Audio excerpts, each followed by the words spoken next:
Hello, I'm Cam, and I read the Burkes Law book. It was about Brian Burke and his life, and he wrote it himself. So his early life started with him and his family. He was one of 10 siblings, but his parents were very strict and kept him disciplined and taught him how to live life the right way. And when he was after high school, he went to Providence College and played hockey there.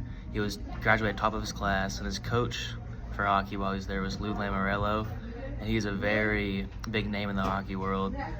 He's the GM of the Islanders right now, and it seems like he's been in NHL for like 100 years. I mean, he's done basically everything, and he's a really good hockey mind. So that Brian learned a lot from Lou from his time at Providence.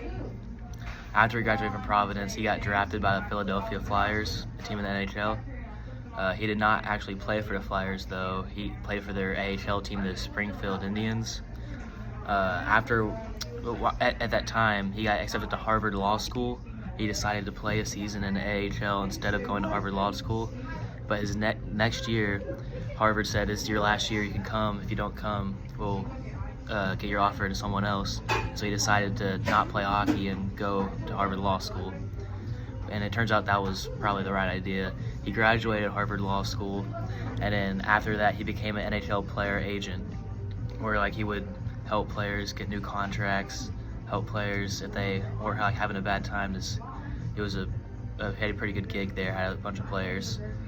After a couple years of that, he became president of hockey operations for the Vancouver Canucks, which was a pretty cool gig.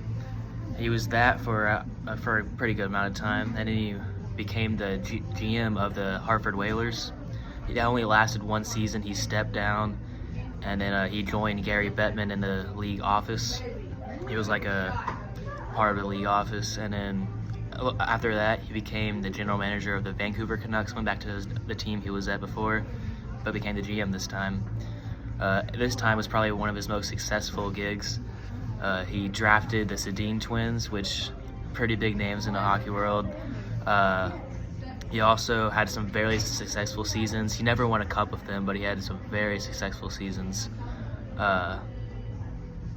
After he got let go of that, and then he became the GM of the Anaheim Ducks in 2004. And he was that for a couple years, and he won a Stanley Cup while he was there.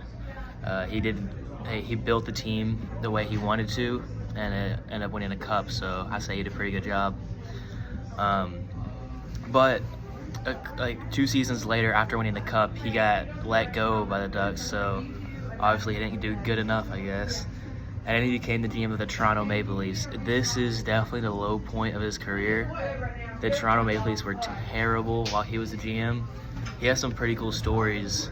Talks about in the book about his time there and the trades he made and like why he did it, but like that just didn't work out.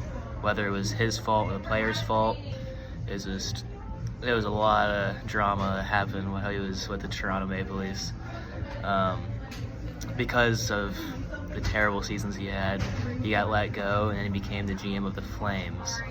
Now this is kind of like he did all right, I guess. I mean, there wasn't really much. He was there for a little bit. I think 1 year, I think it was. He just didn't really do anything, and then he got let go. And then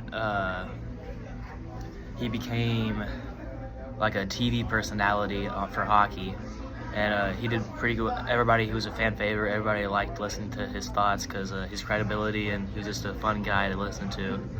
And this is where the book ends, with him being a TV personality. You know, this book was really good because I'm really interested in hockey, and Brian Burke is a very great hockey mind. It was cool getting inside of his head, seeing like why he made some of these decisions and like what went wrong for sometimes. And it was also cool to see like how he built that Anaheim Ducks team that won the cup. It was really cool. And also it was really cool to hear about Lou Lamoriello and how he affected Brian's life. But at the end, I think that this book was very good. I liked it a lot, and after this book is written, he's still done a lot of stuff. So maybe he'll write another book, and I'll watch it and I'll read it. But yeah, thank you for listening.